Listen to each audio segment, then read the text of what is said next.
Hello friends, myself Hemant M. Patel, Assistant Professor, Mechanical Engineering Department, Mahatma Gandhi Institute of Technical Education and Research Center, Navsari. Today we are going to discuss about the high pressure boiler. So first of all, you can see the introduction. So what about the definition of the boiler? So first of all, you must know about the IBR, Indian Boiler Regulation Act 2007. Boiler is a closed pressure vessel in which we are feeding the water with the help of feed check valve. And what about the capacity? Not existing 25 liters, gauge pressure greater than or equal to 1 kg per centimeter square, and water is heated at 100 degrees centigrade or above. Steam boiler is a closed vessel in which heat produced by the combustion of fuel is utilized to generate steam from water at desired temperature and pressure. Fuel means what? It is a substance composed mainly carbon and hydrogen and produce large amount of heat when burning with oxygen. Okay, so over here we are first of all utilize the fuel for the combustion purpose. Because of the combustion we can generate the heat, and that heat which is absorbed by the water and water converted into steam. So generally basic we can say like that, boiler main function is to generate the high pressurized steam. Okay, what about the application of the boiler? So over here you can see power generation, heating, industrial process. Okay, after you can see classification of the boilers. So according to IBR there are number of classification. Okay, so first one you can see relative position of hot gases and water, so in which consider fire tube boiler and water tube boiler. So first of all you must know about the what are the difference between fire tube boiler and water tube boiler. Fire tube boiler means what?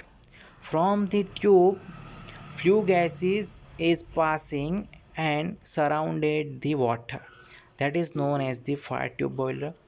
Water tube boiler means what? From the tube water is passing and surrounded the flue gases, that is known as the water tube boiler.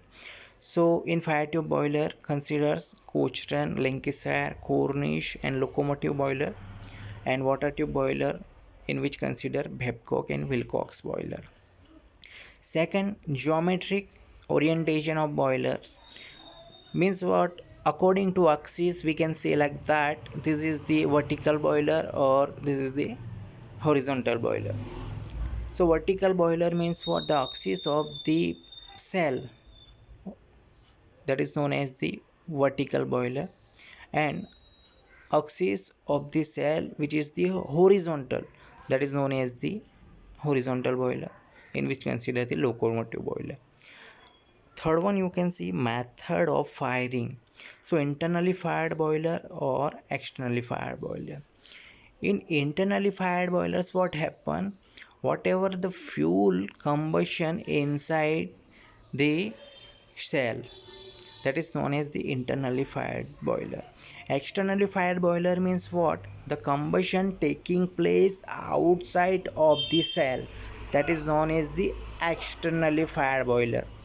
So internally fired boiler consider Lancashire, locomotive, externally fired boiler Babcock and Wilcox boiler.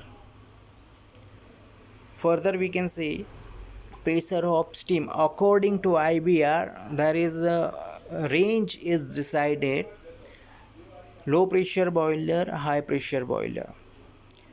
So also over here we can include medium pressure boiler.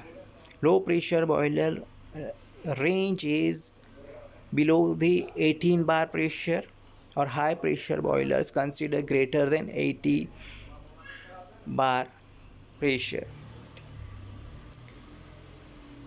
Fifth one you can see method of circulation of water: natural circulation boilers and forced circulation boilers. Natural circulation boilers means what? Whatever water or flue gases which is circulating with the help of the density, that is known as the natural circulation boilers.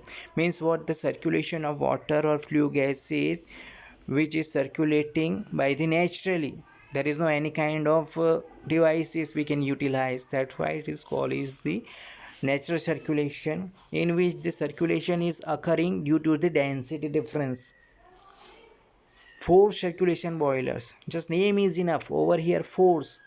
So in force circulation boiler we are applying the force by the some external devices like pump, and with the forcefully we can circulate the water or flue gases. That's why it is called as the force circulation boiler. Six, for nature of service to be performed. So land boiler and mobile boiler. Mobile boiler, it is also known as the portable boiler. So portable boiler means what? It is easily transfer from one place to another place. And land boiler, that is known as the stationary boiler, which is difficult to move from one place to another place. Seventh one, you can see number of tubes in boiler. Single tube boiler and multi tube boiler. So particular in cell, just one tube is there, that is known as the single tube boiler. And multi tube boiler means what? In this cell there are number of tube we are using, that is known as the multi tube boiler. So single tube boiler consider Cornish boiler, and multi tube boilers in which consider locomotive, Cochrane, Babcock and Wilcox boiler. Okay, over here you can see high pressure boilers. Already we have discussed about the definition of the boiler. A boiler is called a high pressure boiler when it operates with a steam pressure above 18 bar. That is known as the high pressure boiler. Means what? Below 18 bar, that is we know the low pressure boiler.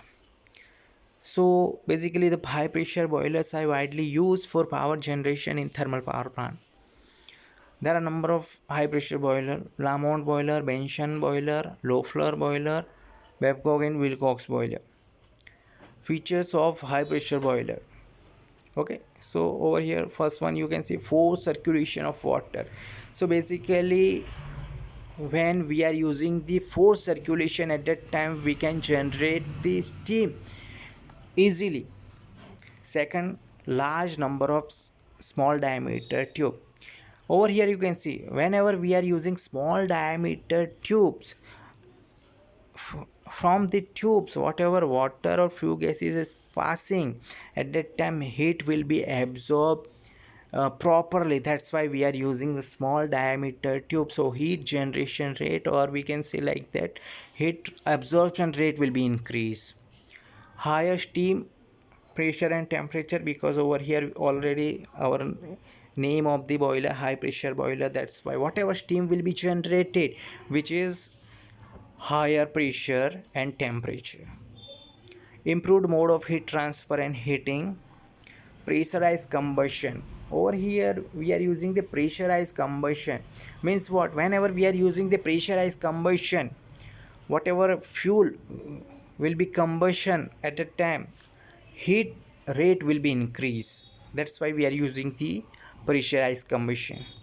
Compactness. So over here you can see the high pressure boiler which is compact, so little bit space required for the installment.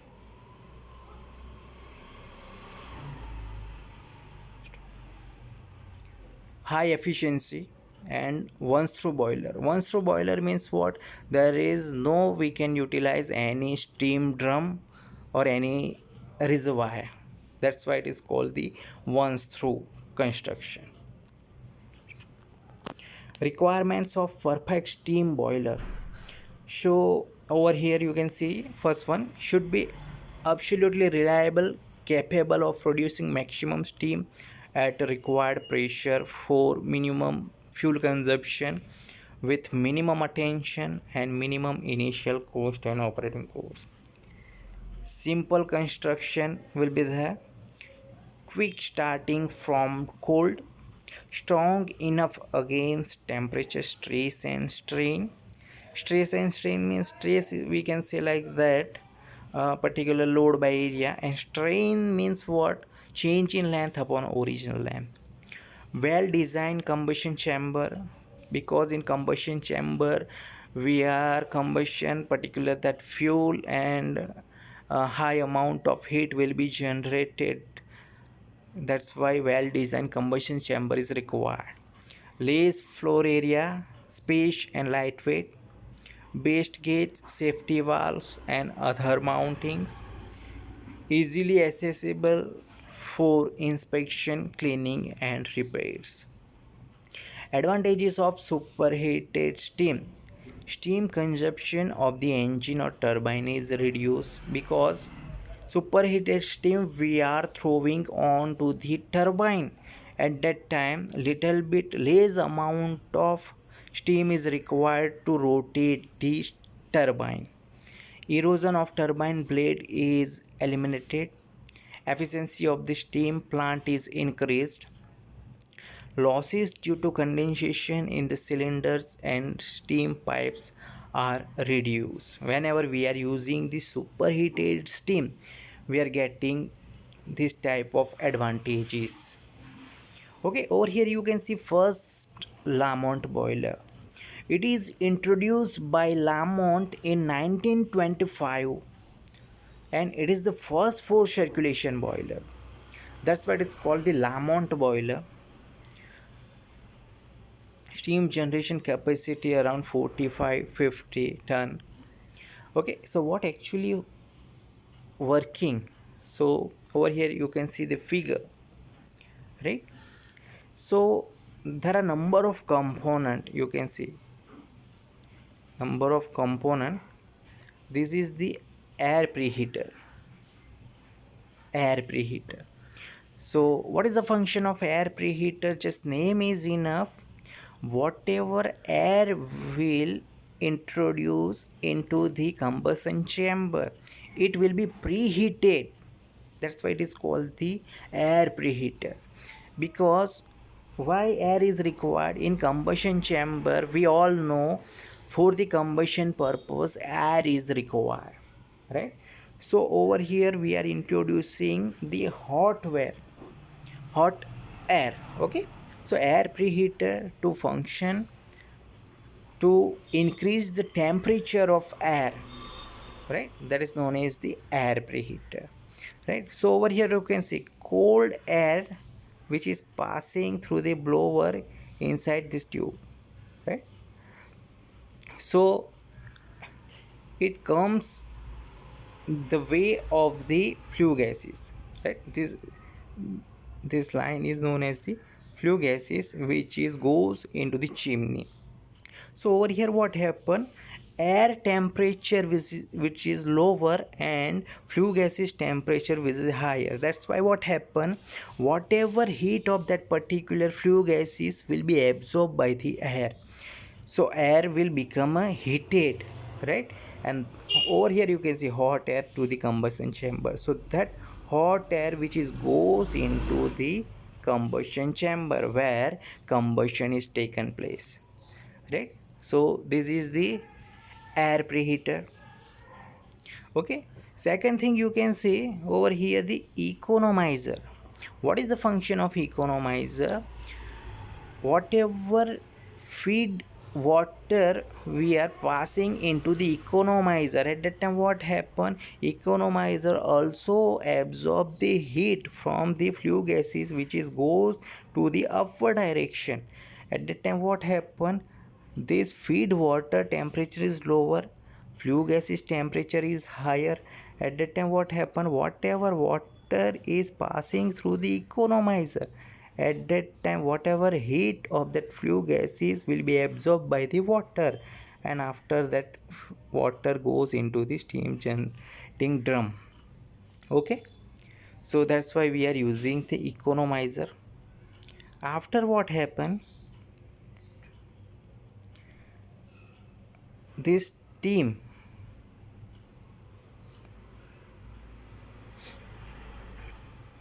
over here generate the steam.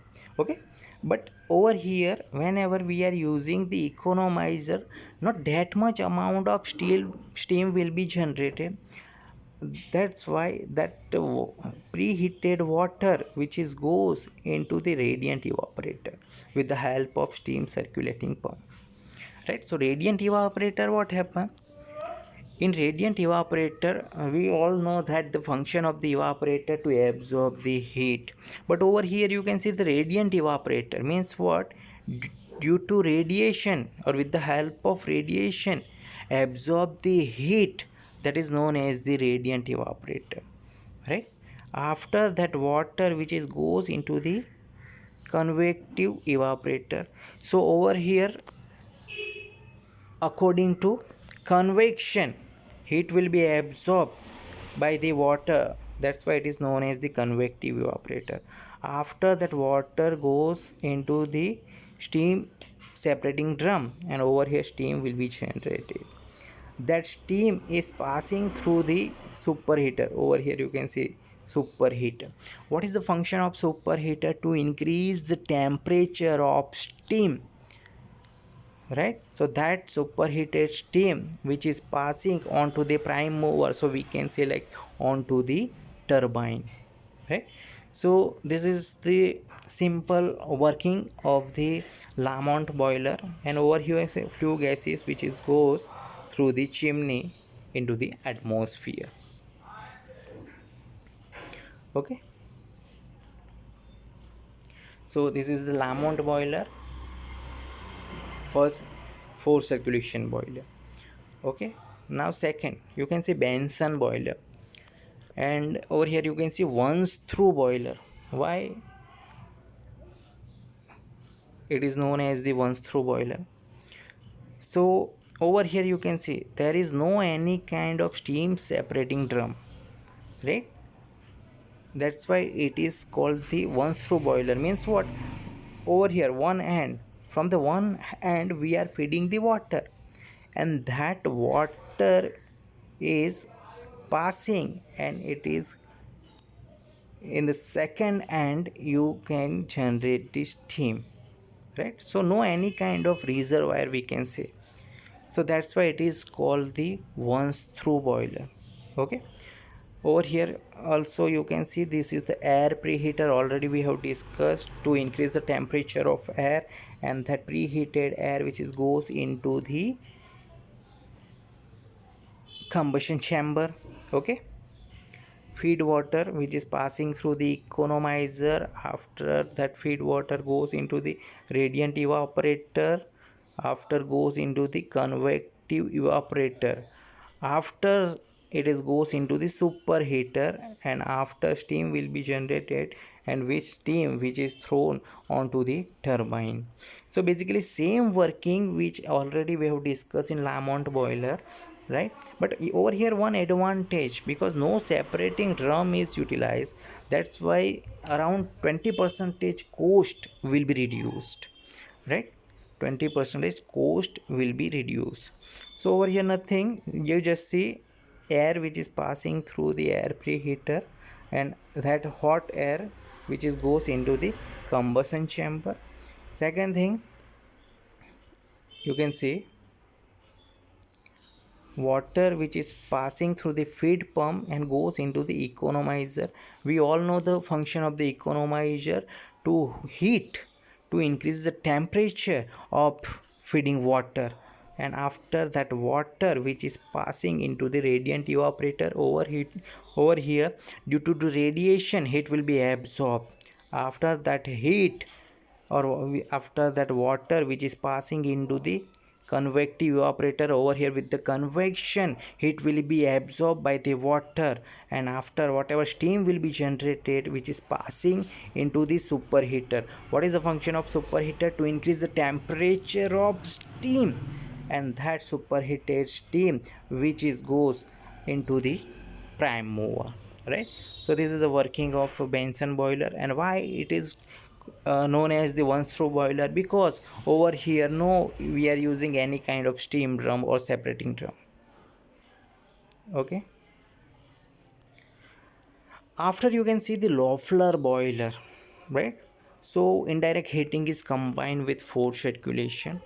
So over here what happened, we are seeing same this is the air preheater, right? So cold air which is passing into the air preheater, and it will become a hot air, and that hot air which is goes into the combustion chamber. Over here we are introducing the fuel, so combustion is taken place over here, right?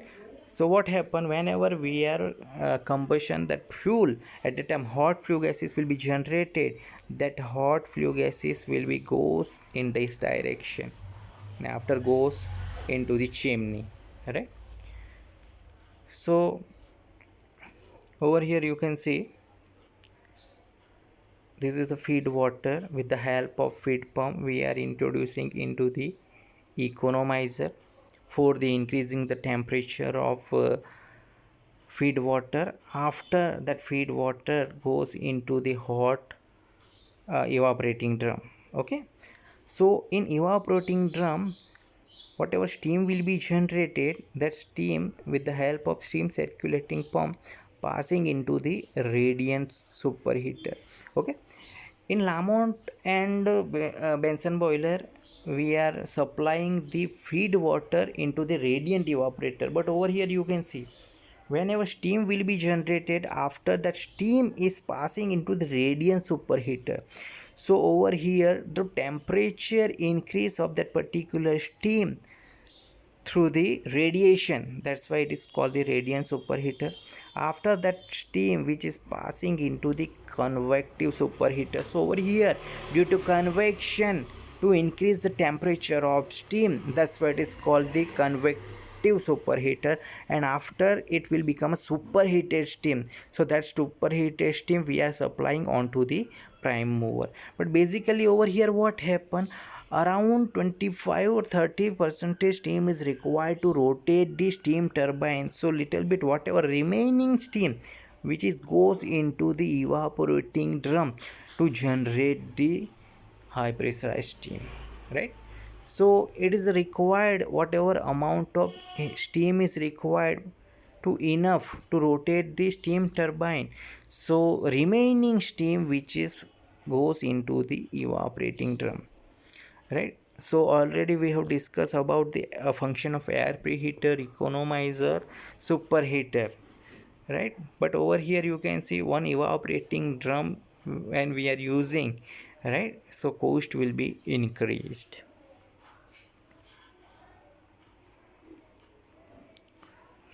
Further we can go ahead, Schmidt Hartmann boiler. So operating pressure over here you can see 60 100 bar. Salt deposition is not occur in the boiler, right? So over here you can see same, this is the air preheater.